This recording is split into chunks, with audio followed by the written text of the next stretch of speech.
দেখেন কত সুন্দর করে ঘর সাজাইছে, এই যে এগুলিও আছে, এই যে দেখেন তারপরে এগুলি সাজাইছে অনেক সুন্দর লাগছে। দেখেন উপরে দিয়ে উপরে আরেকটা লাগাইছে, এখানে লাগাইছে, দেখেন কত সুন্দর। এটা পিঙ্কটা কালো কালো আসলে কবিটা আমি কি লিখছে পরে দেখেন।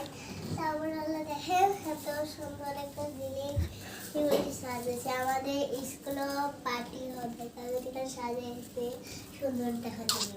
তাই জন্য সবার থেকে না কাছে সুন্দর লাগছে, কিন্তু আমি এত কিছু বলতে পারি না। অনেক সুন্দর হয়েছে নাকি আপনার কমেন্টে সব জানাবেন।